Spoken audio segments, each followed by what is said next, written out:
오늘 우리에게 주신 하나님의 말씀은 마가복음 11장 2절로 10절입니다. 이번 주만 부활주일에는 여전히 이제 여호수아 말씀을 함께 나눌 거고요. 이번 주에만 우리 종려주일에 맞추어서 마가복음 11장 2절로 10절 말씀, 제가 미리 단톡방에다가 본문을 다 올려드렸거든요. 그래서 좀 편리하시라고 찾는 시간 절약하기 위해서 그렇게 한 거니까 마가복음 11장 2절로 10절 말씀 다 찾으신 줄로 믿고 우리 한 목소리로 하나님 말씀을 함께 받들어서 읽습니다. 다 함께 읽습니다. 시작. 그들에게 말씀하셨다. 너희는 맞은편 마을로 가거라. 거기에 들어가서 보면 아직 아무도 탄 적이 없는 새끼 나귀 한 마리가 매어 있을 것이다. 그것을 풀어서 끌고 오너라. 어느 누가 왜 이러는 거요? 하고 물으면 주님께서 쓰시려고 하십니다. 쓰시고 나면 지체 없이 이리로 돌려보내실 것입니다. 하고 말하여라. 그들은 가서 새끼 나귀가 바깥 길 쪽으로 나 있는 문에 매어 있는 것을 보고 그것을 풀었다. 거기에 서 있는 사람들 가운데 몇 사람이 그들에게 물었다. 새끼 나귀를 풀다니 무슨 뜻이요? 제자들은 예수께서 일러주신 대로 그들에게 말하였다. 그러자 그들은 가만히 있었다. 제자들이 그 새끼 나귀를 예수께로 끌고 와서 자기들의 겉옷을 그 등에 걸쳐 놓으니 예수께서 그 위에 올라타셨다. 많은 사람이 자기들의 겉옷을 길에 납혔으며 다른 사람들은 들에서 잎 많은 생나무 가지들을 꺾어다가 길에다 깔았다. 그리고 앞에 서서 가는 사람들과 뒤따르는 사람들이 외쳤다. 호산나 복되시다. 주님의 이름으로 오시는 분 복되다. 다가오는 우리 조상 다윗의 나라여 더없이 높은 곳에서 호산나. 아멘. 기도하겠습니다.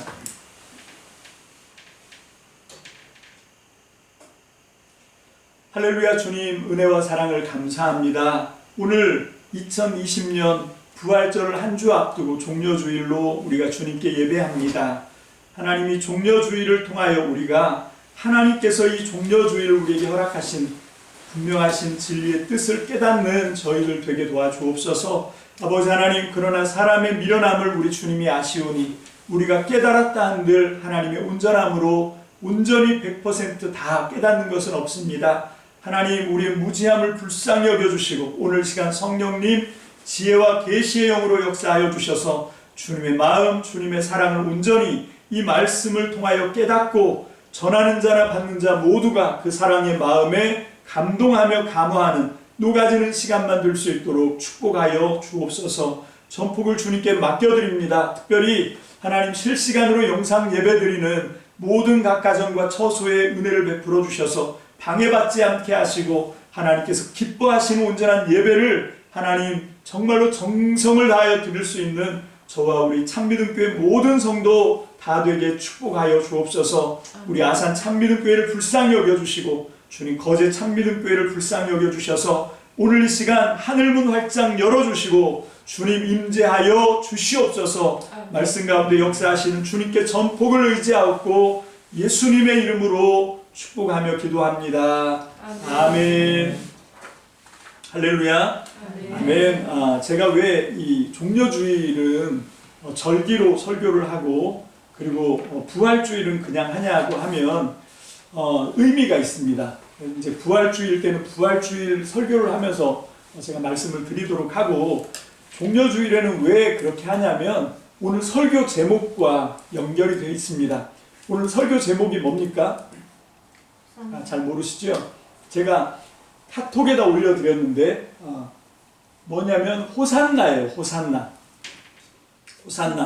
자, 오늘 설교를 잘 들으면 이게 무슨 뜻인지 알고 왜 종려주일에는 우리가 여호수아를 계속 공부하다가 특히 이제 여호수아 14장과 15장에 나와 있는 여분네 아들 갈렙 이야기를 우리가 함께 배웠잖아요. 그죠? 그 갈렙 이야기를 하다가 말고 이제 뚝 끊었습니다. 그렇게 하고 이제 다음 주에 또 이어서 우리가 여호수아 말씀을 함께 배워 나갈 건데, 오늘은 우리가 아는 것처럼 종려주일입니다. 이제 예루살렘에 우리 주님이 입성하시지요. 만약에 요한복음이 아니었더라면, 복음서가 4개가 있는데, 자, 복음서가 뭐뭐 있지요? 뭐뭐 있습니까? 대답을 하세요. 복음서가 뭐뭐 있습니까? 마태복음, 마가복음, 누가복음, 요한복음. 4개의 복음서가 있어요. 4개의 복음서가 있는데, 그 4개의 복음서 중에서 요한복음이 아니었더라면 예수님의 공생애를 우리는 딱 1년인 줄 알 뻔했어요. 여러분, 이게 복음서 3개, 마태, 마가, 누가복음은요, 정말 읽어보면 너무 흡사합니다. 많은 부분이 되게 비슷해요. 어떤 분은 처음 성경을 대하고 마태복음을 읽다가 마가복음을 읽는데 좀 이상하더래요. 이상하다? 이거 분명히 내가 본 것 같은데. 보니까 좀 전에 읽었던 복음서였어요. 그래서 비교해서 읽어보면서 사람들이 흔히 어떤 착각을 하냐면 마태복음을 요약해 놓은 게 마가복음이다 이렇게 생각을 해요. 왜 그럽니까? 마태복음은 28장까지 있는데 마가복음은 몇 장까지 있어, 세용아? 16장까지 있어요. 그러니까 확 줄어든 거지. 그러니까 요약해 놓은 거 아닌가? 누가복음 읽어보면 또 아까 했던 얘기 또 많이 나와요. 그런 식으로 이제 이렇게 성경을 보게 되는데, 성경학자들이 연구해서 얘기하는 건 뭔가 하면 마가복음이 제일 먼저 쓰여졌다는 거죠. 그리고 나머지 마태나 누가나 이런 그 성경 기자들이 마가복음을 받아 적은 거예요. 받아서 추용하고 그 다음에 자기가 하고 싶은 얘기를 거기다 곁들인 거지. 그렇게 해서 마태, 마가, 누가복음은 같은 관점을 갖고 있다 해서 공관복음 이렇게 얘기합니다. 같이 보고 있다. 근데 요한복음을 보니까 예수님이 예루살렘을 3번 올라가요. 절기 유월절을 지키기 위해서 3번 올라가는 기록을 해놓는 바람에 예수님의 공생애가 몇 년이다? 3년이나 혹은 3년 반이다. 이렇게 이제 추정을 하게 되는 거지요. 자, 그건 이제 나중에 우리가 요한복음을 공부할 때가 있으면 왜 제가 3년 반이라고 하는지 나중에 궁금증으로 딱 적어 놓으시고 자, 계속 진행해 갑니다. 자, 어쨌건 지금 오늘 여기 이 복음서에도 우리가 본문을 마가복음으로 잡았는데요. 이게 이 기록이 마가복음만 있는 게 아니에요. 여러분 참 놀랍게도 이 예루살렘에 입성하시는 예수님이 예루살렘에 입성하시는 이 종려주일 사건, 이 종려나무 가지 사건은 내복음서가 다 기록하고 있습니다. 이건 무슨 얘기인가 하면 그만큼 이게 중요하다는 얘기예요.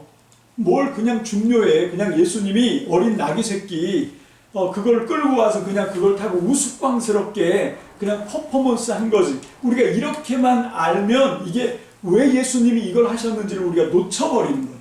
여러분 이건 굉장히 중요한 의미가 있습니다. 예수님이 이제 마지막 십자가를 지시는 그 해, 이제 죽기 바로 직전, 이제 예수님이 언제 돌아가시냐면 이 종려주일 지나고 나서 언제 돌아가시죠? 우리로 얘기하면 종려주일 지났어. 그럼 어느 요일에 돌아가시나요? 금요일. 와, 정확해요. 5일 뒤에 돌아가시는 거예요.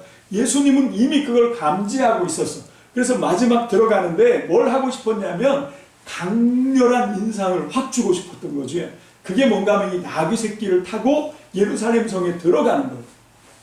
여러분 이게 요세푸스의 기록에 의하면 이 유월절은 유대인들에게 최고의 명절입니다. 그래서 이 명절이 되면 성경의 신명기, 출애굽기 이런데 명절이 되면 특히 3가지 명절이 있지요. 그 중에 하나가 유월절이고 또 하나가 뭡니까? 또 하나가 오순절이고 그 다음에 칠칠절 혹은 수장절이라고 하는, 여러분 이 3절기 때는 꼭 남자들은 성전에서 하나님 앞에 얼굴을 보여야 돼요. 그렇게 기록하고 있어요. 그래서 이 사람들은요, 전 세계에 흩어져 살던 사람들도 이 유월절, 오순절, 수장절이 되면 모여들어요. 모여들어가지고 이 예루살렘에 이 요세푸스의 기록에 의하면 가장 많이 모일 때가 한 30만 명이래요. 예수님 시대 때. 그러니까 예수님이 사역하시던 시대 때 사람들이 모이는데 이런 코로나 바이러스 이런 상황이 있으면 좀 모이기가 힘들겠죠. 전쟁이 있으면 모이기가 힘들겠죠. 그런 거 빼고 나머지 아무 문제가 없을 때는 모이는데 어느 정도 모이냐면 남자들만 셉니다. 복음서에도 보면 남자만 세잖아요. 이게 남자들만, 물론 남자들만 보이라고 그랬어요. 그러니까 외국에 흩어져 사는 사람들은 남자들만 오겠지요. 오는데 30만 명쯤 옵니다. 근데 지금은 아직 6월절 되기 일주일쯤 전이니까 그렇게 30만 명이 다 와서 북적거리지는 않았을 겁니다. 오고 있는 중이죠. 오고 있는 중인데 좀 부지런한 사람들, 성격이 좀 그런 분들 있잖아요. 미리 와서 있어야 되는 사람들, 그런 분들은 벌써 와 있는 거죠. 제가 볼 때 적어도 한 3분의 1쯤은 지금 와 있지 않을까? 그래도 10만 명이에요. 근데 이 사람들이 몰려들면서 어마어마하게 센세이션한 충격적인 소식을 들어요. 그게 뭔가 하면 바로 그 예루살렘 이웃 동네에 있었던 베단이라고 하는 동네에 나사로가 있었는데, 이 나사로가 죽은 지 나흘이 지났습니다. 4일 동안 죽어서 지금 부패가 진행되고 있는 상황이었는데 바로 이 예수님이 그걸 살려내셨습니다. 이게 사람들 입에서 입소문으로 퍼져나갑니다. 요한복음의 동일한 그 기록이 요한복음 12장 9절로 19절에 나오는데, 여기서는요, 예수님이 나귀 타고 예루살렘에 입성하는 건 주관심사가 아니에요. 뭐가 관심사냐면 예수님 때문에 살아난 누구? 나사로를 보려고 사람들이 몰려들었다, 이렇게 되어 있습니다.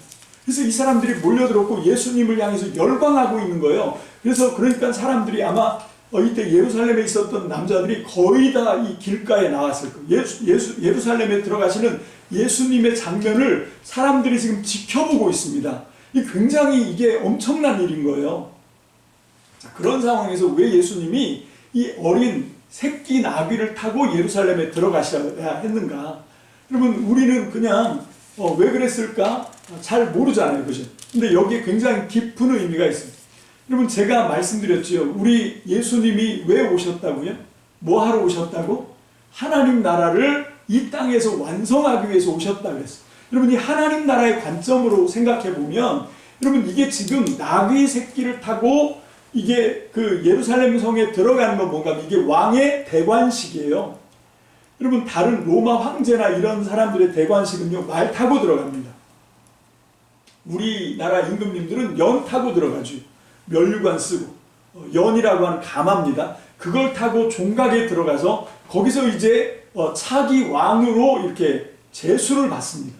이렇게 해서 왕이 되는 거예요. 이게 왕으로 등극하는 그런 임명식이에요. 왕의 임직식. 그걸 지금 예수님이 하고 있는 거예요. 예수님이 왕으로 자기를 드러내고 있습니다. 놀라운 건 마가복음이나 마태복음 이런 데 보면 예수님은 자기가 메시아라고 하는 걸 잘 안 드러내세요. 이 메시아가 뭐냐? 우리가 조금 더 깊이 구약 성경을 생각해 보면, 여러분, 제가 전에도 말씀드렸지만 이스라엘 백성들은요, 주전 587년에 나라가 망합니다. 여러분, 그 전에는 722년에 북쪽 이스라엘은 아시리아에 의해서 나라가 망하고, 그리고 그 뒤에 이제 587년이 되면 바벨론 제국에 의해서 남유다까지 다 망해요.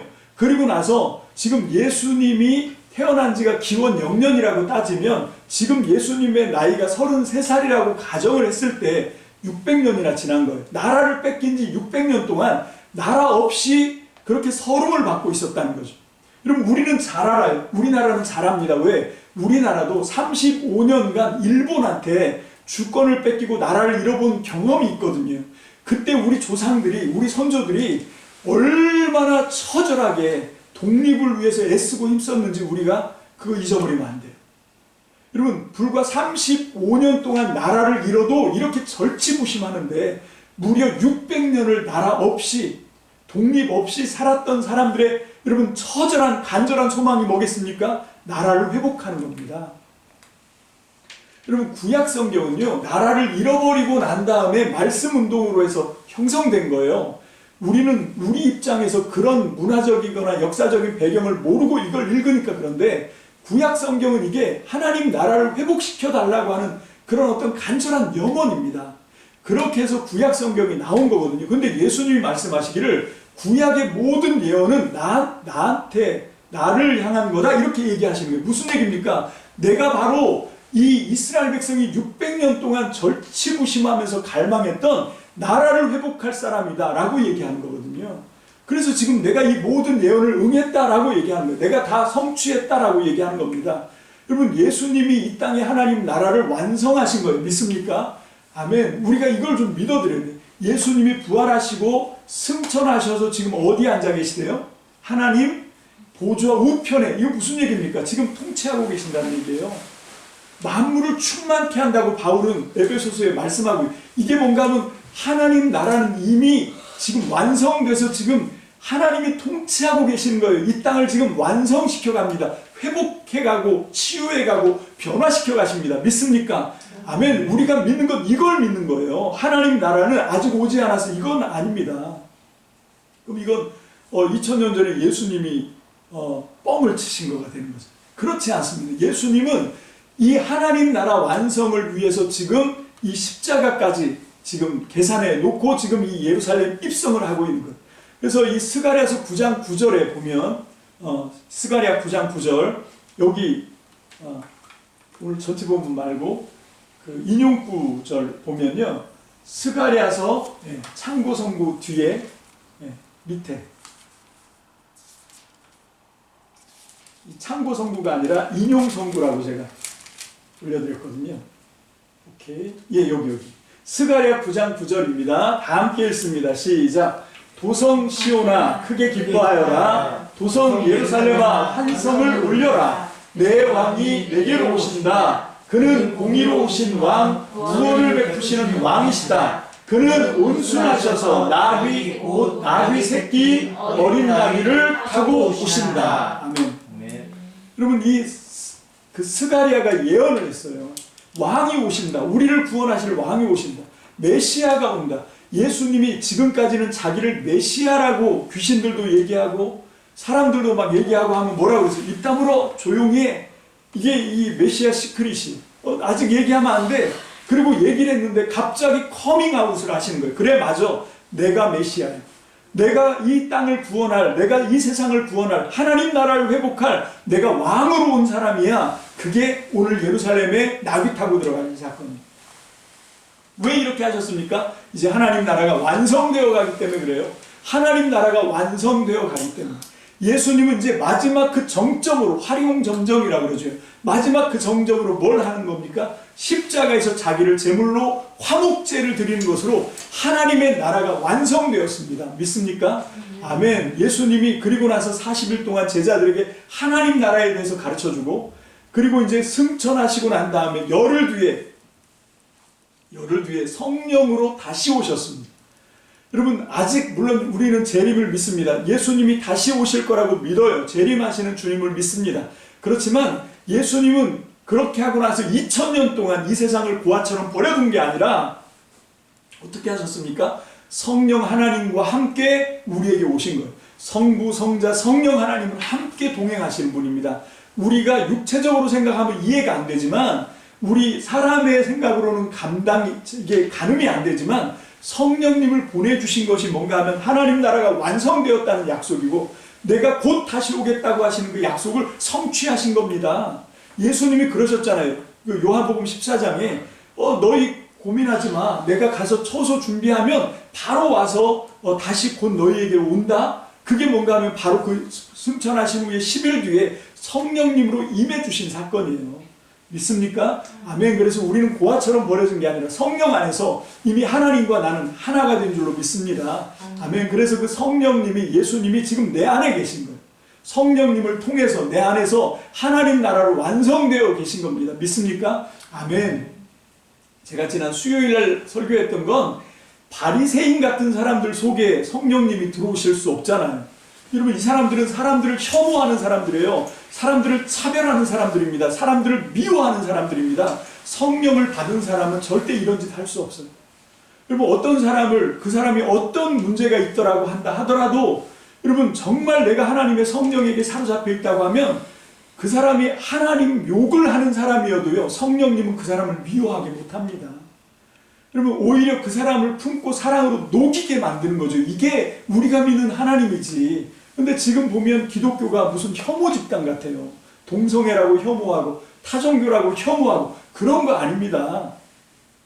정말 내가 하나님의 성령을 받으면요, 진짜 미워하는 건 나밖에 없어요. 내가 나 자신만 미워합니다.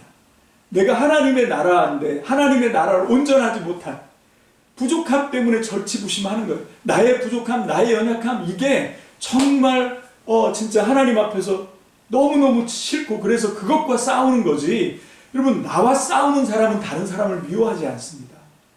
근데 그걸 못하니까, 내가 어떤 존재인지를 모르니까, 나와의 영적 전쟁을 안 하니까 뭘 어떻게 하냐면 하여튼 모든 걸 꼬투리 잡아서 다 미워해버려요. 여러분, 이게 바리새인이었어요. 그래서 예수님이 바리새인들 보고 누가복음에서 말씀하시기를 너희들 가운데, 너희들 속에 하나님의 나라가 이미 왔다, 이렇게 얘기한 건 그 사람들 마음속이라고 얘기한 게 아니라 누구를 얘기한 거예요? 그 무리 속에 지금 에워싸여서 질문 공세를 받고 있는, 함께 논쟁을 하고 있는 예수님 자신을 가리켜서 하나님 나라다라고 얘기하는 거죠. 그리고 그분이 이제 십자가에서 죽으시고 승천하시고 부활하셔서 승천하시고 열흘 뒤에 약속하신 대로 성령님으로 오셨기 때문에 하나님 나라는 내 안에서 이미 완성되었습니다. 믿습니까? 그래서 고린도전서 3장 16절에 성령이 너희 안에 들어오셔서 너희가 하나님의 성전이다, 이렇게 얘기합니다. 더 이상 건물, 이걸 거룩한 성전 이렇게 하는 건 바보 같은 짓인 거예요. 성령님은 어디 계시다? 건물에 계신 게 아니라 저와 여러분들 속에 있습니다. 믿습니까? 저와 여러분들의 마음속에 성령으로 오셔서 우리를 성전 삼고 우리를 변화시켜 나가시는 그 주님을 우리가 굳게 믿고 나가는 저와 여러분들 되시길 주의 이름으로 축복합니다. 아멘. 오늘 말씀의 결론은 그러니까 이거예요. 하나님 나라가 완성되었습니다. 하나님 나라가 이미 이루어졌습니다. 그래서 예수님께서 바로 이 예루살렘에 입성하셔서 하나님 나라를 이 땅 가운데로 완성시켜내신 메시아로 자기를 지금 자리매김하신 거예요. 여러분, 나중에 이제 승천하신 다음에 하나님 보좌 우편에 하나님과 함께 통치 권세를 가지고 함께 우편에 앉으셨지만, 여러분이 예루살렘에 입성하시는 순간 예수님은 이미 어떻게 된 거예요? 그 보좌에 앉아 계신 겁니다. 하나님 보좌에 예수님과 하나님이 앉아 계셔서 여러분, 우리를 성령으로 교통하시면서 우리를 하나님 나라로 다스려 가십니다. 믿습니까? 아멘. 그러면 우리는 어떻게 하나님의 백성으로 순종하며 살 수 있습니까? 다른 거 아니에요. 하나님의 말씀에 순종하는 겁니다. 여러분, 여기 써 있는 어떤 글자에 매이는 것이 아니라 그 속에 깊이 담겨 있는 하나님의 그 진리의 그 사랑, 그 진리의 구원, 그 안에서 우리가 구원받는 줄로 믿으시기를 주님의 이름으로 축복합니다. 아멘. 이게 하나님 나라예요. 전 여러분들이 이 땅에서 하나님 나라의 백성으로 살아가시는 저와 여러분들 되시길 주의 이름으로 축복합니다. 내가 하나님 나라 백성이다 라고 하는 증거가 뭔가 하면 사랑하는 거예요. 차별 없이 사랑하는 겁니다. 정말 안타까운 게 지금 2003년도인가요? 그때 국제 유엔에서 차별을 하는 그런 악법을 폐기하고 차별을 금지하는 법안을 상정해야 된다 해서 들어왔는데 지금 20년 넘게 차별금지법이 이게 제정되지 못하고 있습니다. 그 가장 중심에 교회가 있어요. 교회가 차별을 하겠다는 거예요. 차별금지법이 만들어지면 교회가 무너진다고 생각합니다. 바보 같은 생각이에요. 예수님은 하늘과 땅을 평화를 위해 오신 분입니다. 차별을 하거나 누구를 미워하거나 누구를 어떻게 하거나 그렇지 않습니다. 여러분, 지금 우리가 사는 이 세상은요, 깨진 세상이에요. 여러분, 이 세상이 깨졌다는 증거가 뭡니까? 지금같이 의학이 발달된 그런 상황에서도요, 산모들이 아기를 낳으면 5명 중에 1명꼴로 이상이 있거나 사산이 되거나 유산이 되거나 그렇게 된다 하잖아요. 여러분, 이 세상이 완전한 세상이면 그런 일이 없어야지요. 근데 왜 이런 일이 생깁니까? 여러분, 실제로 좀 민감한 문제인데, 동성애에 빠져 있는 사람들은요, 우리와 똑같은 어떤 구조가 아닙니다. 이 사람들도요, 그걸 좋아서 그렇게 하는 사람 없어요. 마치 무당이 신내림할 때 막 죽기 살기로 그거를 거부해 보려고 하지만 안 돼서 끌려가는 것처럼, 이 동성애에 빠진 사람도 자기도 건강한 사람 하고 싶은데 그게 안 되는 거거든요. 이 증거가 뭔가 하면 세상이 죄로 인해서 오염됐다라고 하는, 세상이 이미 깨져버린 세상이다라고 하는 그런 증거 아닙니까? 그러니까 불구 장애를 갖고 태어나는 사람들이 지금도 우리 주변에 널려 있잖아요. 우리가 그런 것들을 좀 봐야 됩니다. 그런 이 하나님의 그 심판, 진노에 의해서 이미 우리가 하나님 앞에 범죄함으로 말미암아 이 세상은 이미 깨져 있습니다. 그래서 모든 만물이 탄식하고 후회하고 허탄해하고 그런 지금 우리는 세상 속에서 살고 있는 거거든요. 여러분, 우리는 그런 세상을 하나님이 완벽하게 구원하시는, 하나님이 구원하셔서 다스리시는 하나님 나라를 위해서 우리가 이 땅에 온 사람들입니다. 근데 우리가 그런 이 깨진 세상을 향해서 손가락질하고 차별하고 미워하고 그렇게 하면 어떻게 합니까? 우리는 그 반대로 해야 됩니다. 싸매야 됩니다. 위로해야 돼요. 여러분, 이렇다고 해서 제가 거기 동조하거나 거기 같이 휘둘리자고 얘기하는 게 아닙니다. 우리는 하나님의 나라를 건설하는 사람들이잖아요. 하나님이 성령으로 우리와 함께 계십니다. 믿습니까? 그러면 그 하나님의 말씀과 성령의 능력으로 여러분 그렇게 깨져 있는 세상들을 향해서 안 그래도 자기들도 힘들어서 하고 싶어서 그런 사람들 없다니까요.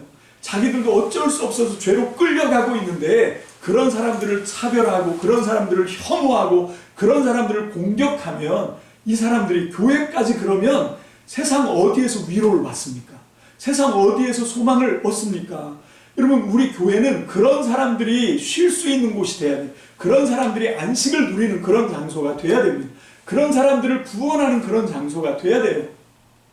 마지막으로 제가 아까 설교를 시작하면서 약속했던 이 오늘 설교 제목이 왜 내가 이 종려주일날 이 계속 시리즈로 하던 여호수아 공부를 갑자기 중단하고 왜 오늘 이 종려 절기에 맞는 설교를 해야만 됐는지 그게 제목에 있다 그랬잖아요. 여러분, 이 호산나라고 하는 뜻이 뭡니까? 이게 히브리 말인데 호산나 다윗의 자손이여 이렇게 우리가 찬양을 하잖아요. 오늘 본문에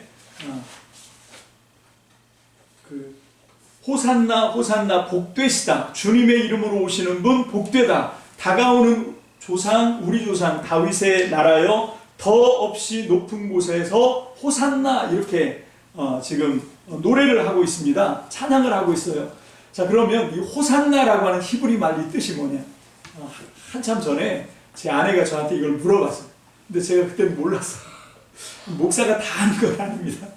그래서 저도 끊임없이 지금 열심히 공부를 하는 거예요. 제가 왜 이 커밍아웃을 하냐면 제 아내가 제 문제를 지적하더라고요. 마치 너는 항상 모든 걸 이전부터 다 알고 있었던 것처럼 그렇게 얘기하니까 재수 없대요.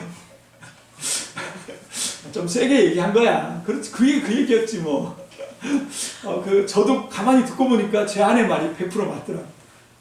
저의 재수 없음을 그동안 용납해 주신 여러분들 너무 고생하셨습니다. 저도 몰랐어요. 모르면 어떻게 합니까? 사람은 다 몰라요. 알고 있었는데 잊어버린 거죠. 그럼 또 다시 찾는 거예요. 호산나가 무슨 뜻입니까? 주님, 지금 당장 나 좀 건져주세요. 이게 호산나예요. 나를 좀 구해주세요. 지금 여기 고통 가운데 있습니다. 지금 어떤 상황이에요? 코로나19 때문에 너무 힘들어요. 하나님, 내가 지금 이 땅에서 너무너무 힘든 많은 문제들이 있습니다. 이때 우리가 하나님 앞에 부르짖는 소리가 호산나예요. 주님, 지금 당장 여기서 좀 나를 건져주세요. 나를 좀 구해주세요. 이게 호산나거든요. 여러분, 지금 이 사람들이 600년 동안 나라 없었던 사람들이에요. 그래서 이 사람들이 종려나무로 이렇게 흔들었던 적이 한 번 있었는데 그게 언제인가 하면 주전 약 168년 전쯤에 시골의 제사장이었던 마따디아 가문이 그 헬라 제국 셀류쿠스 에피파네스 5세 이 사람들하고 전쟁을 해가지고 잠깐 동안 한 7, 80년 나라를 독립시킨 적이 있었어요. 그래서 전쟁에서 이기고 이 셀류쿠스 나라를 다 물리친 다음에 예루살렘에 입성할 때 똑같이 종려나무 가지를 꺾고 흔들면서 호산나를 불렀어요. 이게 뭔가 하면 우리가 이제 지금 여기 고난에서 건짐받았다라고 하는 얘기죠. 여러분, 종려나무는 그럼 무슨 상징입니까? 이게 종려나무가 야자나무의 종류거든요. 이게 대추야자, 이걸 종려나무라고 불러요. 여러분, 야자수 보셨습니까? 우리 여기 거제에도 야자수가 있는데 이 대추야자는요 다른 야자나무와 다르게 엄청 매끈하게 가늘게 쭉 올라갑니다.